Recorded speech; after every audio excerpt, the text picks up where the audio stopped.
The surgery worked safely as intended. On YouTube, He Jiankui claimed he's done something no other scientist in the world has. Two beautiful little Chinese girls named Lulu and Lala came crying into the world as healthy as any other babies a few weeks ago. Twin girls, he says, from an embryo that was genetically edited, part of an experiment aimed at protecting children from ever contracting HIV. During IVF, a technology called CRISPR was used on embryos, disabling a particular gene that allows HIV to enter a cell. But the approach, restricted in the U.S. and much of Europe, drew an international outcry. Wow. That was from a 2018 nightly news report that aired the day after He Jiankui announced he used CRISPR technology to genetically modify human twins. This week, we've been discussing the revolutionary CRISPR scientific breakthrough and one of the Nobel Prize-winning scientists who discovered it, Jennifer Doudna. Joining us now is Doudna's biographer, professor of history at Tulane University, Walter Isaacson. His new book is entitled The Codebreaker, Jennifer Doudna, Gene Editing and the Future of the Human Race. Also with us is New York Times columnist Carl Zimmer. He's author of a book on genetics titled She Has Her Mother's Laugh. And Carl also has a new book out entitled Life's Edge, The Search for What It Means to Be Alive.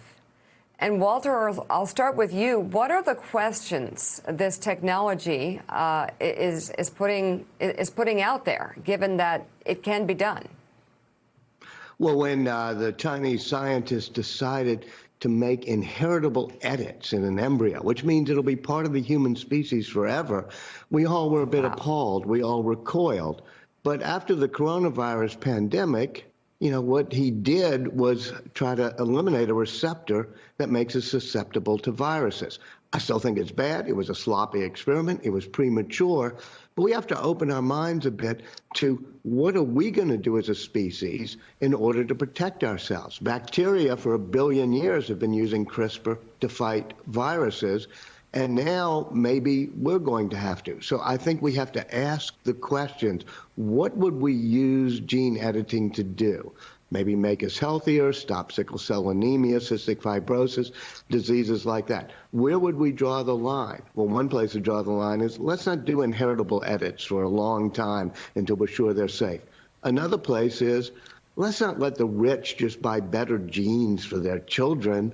Let's make sure we do it for health purposes only, not to enhance kids by making them taller or, you know, trying to juice up their memory or things like that. That's where you get into something that's really socially dangerous. So, Carl, what are the existing ethics around this right now? In other words, who makes the rules for this? Who draws those lines that Walter is talking about? Because as you know much better than most of us, there are people already, rich people, who are seeking out this kind of gene editing to say, I want to live to be 120, I want to live forever, or whatever you can do for me. How do they handle ethics in the scientific community? Who draws the lines?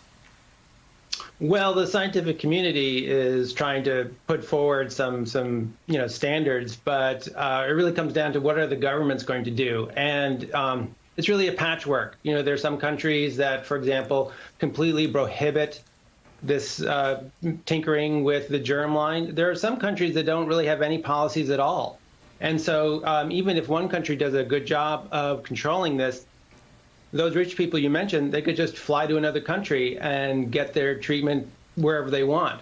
So what we really do need is actually a coordinated global approach, which we do not have. Thank you. Thank you. Thank you. Thank you very much. Thank all of you out there. Thank you as always. Thanks to at home. Thanks for watching. Thank you so much for letting us into your homes during these extraordinary times.